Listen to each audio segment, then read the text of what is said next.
નમસ્કાર વિદ્યાર્થી મિત્રો, હું મિહિર કોઠારી આપ સૌનું હાર્દિક સ્વાગત કરું છું. ધોરણ 10 ગણિત પ્રકરણ 11 રચના સ્વાધ્યાય 11.1ની રચના નંબર 7. 4 સેમી અને 3 સેમી લંબાઈની કર્ણ સિવાયની બાજુવાળા કાટકોણ ત્રિકોણની રચના કરો. પછી આ ત્રિકોણની બાજુઓને અનુરૂપ તે બાજુઓથી 5/3 ગણી એટલે 5/3 ગણી બાજુવાળા ત્રિકોણની રચના કરો. બરાબર. કાટકોણ ત્રિકોણ એટલે એવો ત્રિકોણ કે જે ત્રિકોણમાં કોઈ એક ખૂણો 90 અંશનો હોય. બરાબર. તો સૌ પ્રથમ આપણે પાયા તરીકે 4 સેમી બાજુનો રેખાખંડ દોરીશું.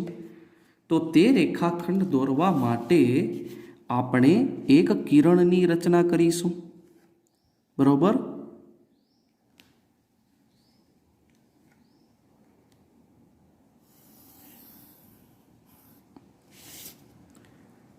આ કિરણને આપણે નામ આપીશું કિરણ BX. આ કિરણની રચના કર્યા બાદ આપણે 4 સેન્ટીમીટરનો ચાપનો એક રેખાખંડ બરાબર કિરણ પર દોરીશું. 4 સેન્ટીમીટર માપ લઈ ચાપ દોરીશું. એટલે 4 સેન્ટીમીટર માપનો રેખાખંડ આ કિરણ BX પર કપાશે. પરિકરની મદદથી 4 સેન્ટીમીટર માપ લઈ અને આ કિરણ પર એક ચાપ આવી રીતે દોરવાનું. બરાબર. એટલે એક રેખાખંડ કપાશે. હવે કાટકોણ ત્રિકોણની રચના કરવાની હોવાથી આપણે ખૂણા B ને 90 અંશનો દોરીશું. 90 અંશ થાય ખૂણો B તેવી રચના કરીશું. તો સૌ પ્રથમ એક ચાપ લેવાનું આશરે માપનું. બરાબર. આશરે માપનું ચાપ લઈ આવી રીતે દોરવાનું. કિરણ BX પર છેદે તે રીતે. આ જ માપનું ચાપ બદલ્યા વગર માપ બદલવાનું જ નથી. બરાબર. આ છેદ બિંદુ પરથી આને ક્રોસ ચાપ મારવાનું. આ જ ચાપને આ જ માપના ચાપ લઈ વળી પાછું આના ઉપરથી બીજું ક્રોસ ચાપ મારવાનું. આ 60નો ખૂણો થશે. આ થશે 120નો. બરાબર. આ જ બિંદુ પરથી વળી ઉપર એક ચાપ મારવાનો અને વળી 120 અંશનો ખૂણો રચાય છે તેના પરથી બીજો ક્રોસ ચાપ મારવાનો. બરાબર. આ ખૂણામાંથી પસાર થતું એક કિરણ BY આપણે દોરીશું. કિરણ BY આવી રીતે. કિરણ BY. હવે કિરણ BY પર 3 સેન્ટીમીટર માપનો એક ચાપ દોરી. બરાબર. અને રેખાખંડ 3 સેન્ટીમીટર માપનો કપાય તેવી રીતે કિરણ પર ચાપ દોરીશું. આવી રીતે 3 સેન્ટીમીટર માપ લઈ કિરણ BY પર આવી રીતે દોરવાનું. આ ચાપ મારવાનો. એટલે આ રેખાખંડ 3 સેન્ટીમીટરનો કપાઈ ગયો ને. બરાબર. આ બિંદુને આપણે નામ આપીશું બિંદુ A. આ બિંદુને નામ આપીશું બિંદુ C. હવે બિંદુ A અને બિંદુ C ને આપણે કહી શકાય કે જોડી દેવાના છે. બિંદુ A અને બિંદુ C ને જોડી દેવાના છે. આવી રીતે. બરાબર. એટલે આપણે આ AC કર્ણ મળી ગયો છે. BC 4 સેમી, AB 3 સેમી ને AC 5 સેમી થશે. બરાબર. પાયથાગોરસના નિયમ પ્રમાણે ખૂણો B આપણે કેટલાનો દોર્યો? 90નો. હવે ત્રિકોણ ABC બરાબર જે છે તેની બાજુઓને અનુરૂપ 5/3 ગણી બાજુવાળો માપ ધરાવતો ત્રિકોણ દોરવાનો છે.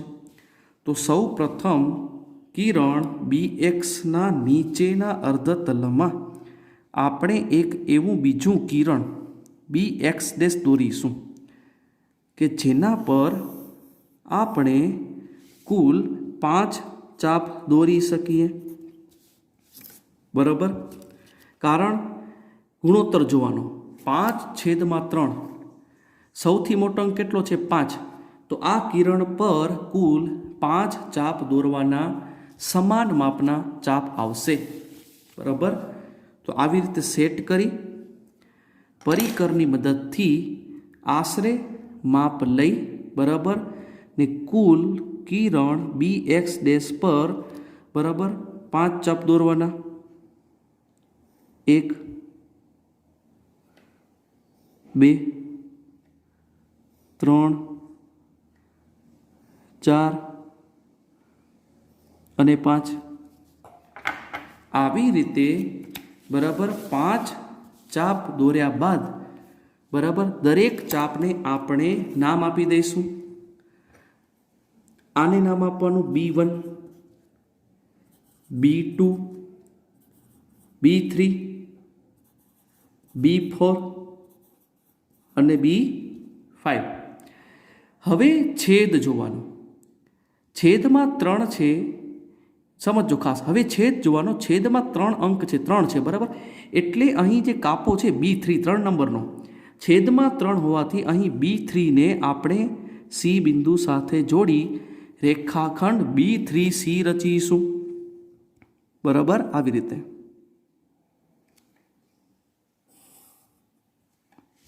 રેખાખંડ B3C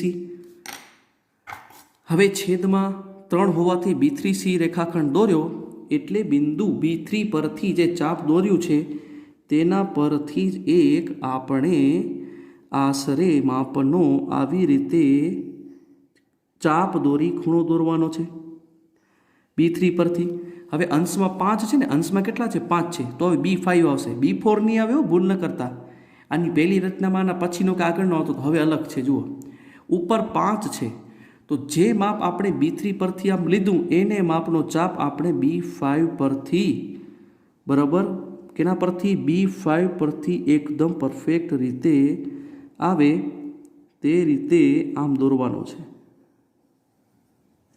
બરાબર હવે આપણે ખાસ સમજી લઈએ કે B3 પરથી આ જે ચાપ દોર્યો હતો આ બંને છેદ બિંદુનું પરફેક્ટ માપ લેવાનું આવી રીતે દેખાય છે ને વિદ્યાર્થી મિત્રો આવી રીતે પરફેક્ટ માપ લઈ અને જે B5 પરથી ચાપ દોર્યો હતો આ છેદ બિંદુને જ્યાં છેદે છે આ ચાપ બરાબર સમજો એના પરથી આ ચાપને ક્રોસ ચાપ મારવાનો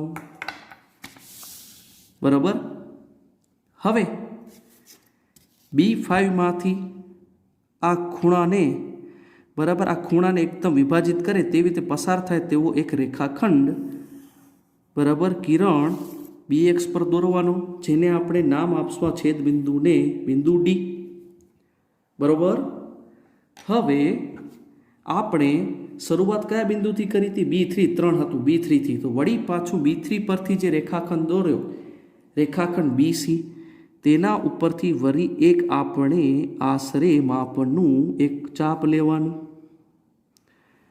અને આવી રીતે દોરવાનું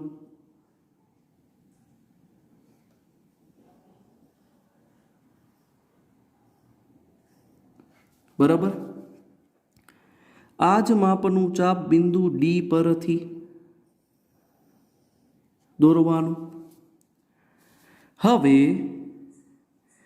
આ બંને છેદ બિંદુઓને એકદમ પરફેક્ટ રીતે માપી લેવાના અને બિંદુ અહીં આ જ્યાં છેદે છે આ બિંદુ C નથી C તો આ છે આ જ્યાં D પરથી ચાપ દોર્યો તો એને ક્રોસ ચાપ આમ મારવાનો બરાબર આવી રીતે ક્રોસ ચાપ મારીએ એટલે આ ખૂણાની રચના થાય છે બરાબર આ ખૂણામાંથી પસાર થતો એક રેખાખંડ બરાબર આપણે બિંદુ D માંથી આવી રીતે ખૂણો જે છે આ ખૂણામાંથી પસાર થાય તેવી રીતે એક રેખાખંડ આપણે દોરવાનો છે એટલે આપણે એક અલગ ત્રિકોણની રચના મળી બરાબર ત્રિકોણ ABC ને અનુરૂપ બરાબર ત્રિકોણ આપણને કયો મળ્યો EBD આ બિંદુને મેં E નામ આપ્યું તમે જોઈ શકો છો વિદ્યાર્થી મિત્રો આ મૂળ ત્રિકોણ જે છે ને ABC બરાબર એની બાજુને રૂપ 5/3 ગણી બાજુવાળો આ ત્રિકોણ EBD મળ્યો. જો અંશ મોટો છે એટલે આ મૂળ ત્રિકોણ કરતાં બીજો જે ત્રિકોણ મળ્યો એ કેવો મળ્યો? મોટો મળ્યો. બરાબર. તો આ રીતે આપણે રચના કરી. હવે આપણે લખીશું રચનાના મુદ્દા. બરાબર. એકદમ જે રીતે આપણે શરૂઆત કરી હતી તે રીતે જ લખવાના. રચનાના મુદ્દા. તો આપણે સૌ પ્રથમ જે ટોપિકની શરૂઆત કરી, કિરણ BX પર, બરાબર, કિરણ BX પર રેખાખંડ BC બરાબર કેટલા સેન્ટીમીટર દોર્યો? 4 સેન્ટીમીટર. બરાબર. તો કિરણ BX પર રેખાખંડ BC બરાબર 4 સેમી દોરો. બરાબર ને વિદ્યાર્થી મિત્રો? પછી શું કર્યું? તો ખૂણો B 90 અંશ થાય તે રીતે રચના કરો. બરાબર. કિરણ BY પર રેખાખંડ AB બરાબર 3 સેમી રચો. વિદ્યાર્થી મિત્રો, આ જે કિરણ આપણે દોર્યું BY, આ કિરણ BY પર રેખાખંડ AB બરાબર આપણે 3 સેમી દોર્યો ને ચાપ લઈને. બરાબર. પછી શું કર્યું? રેખાખંડ AC દોરો. ત્રિકોણ ABC રચાય છે. બરાબર ને? રેખાખંડ AC દોરવાથી કાટકોણ ત્રિકોણ ABC રચાય છે. બરાબર. જે કાટકોણ ત્રિકોણ છે. પછી આપણે શું કર્યું? Next point. બરાબર. એના પછી આપણે શું કર્યું? તો કિરણ BX ડેશ બરાબર દોરો જેના પર સમાન માપના ચાપ લઈ, બરાબર, B1 બરાબર B1 B2 બરાબર, એના પછી B2 B3 બરાબર B3 B4 બરાબર B4 B5 થાય. બરાબર. તેવી રચના કરો. પછી શું કર્યું? રેખાખંડ B3C દોર્યો. રેખાખંડ B3C દોરો. હવે રેખાખંડ B3C ને સમાંતર રેખાખંડ B5D દોરો. રેખાખંડ B3C ને સમાંતર, બરાબર, રેખાખંડ B5D દોરો. હવે રેખાખંડ AC ને સમાંતર રેખાખંડ કયો દોર્યો? ED. રેખાખંડ AC ને સમાંતર રેખાખંડ ED દોરો. ત્રિકોણ EBD ની રચના થાય છે, જે માગેલ ત્રિકોણ છે. ત્રિકોણ EBD ની રચના થાય છે જે માગેલ ત્રિકોણ છે. આપણે જોઈ શકીએ છીએ EBD. આ EBD ત્રિકોણ રચાણો, બરાબર, BC છે. બરાબર. આપણે કહી શકીએ કે ખૂણા B ને 90 અંશનો દોર્યો. બરાબર. કાટખૂણાની રચના કરી.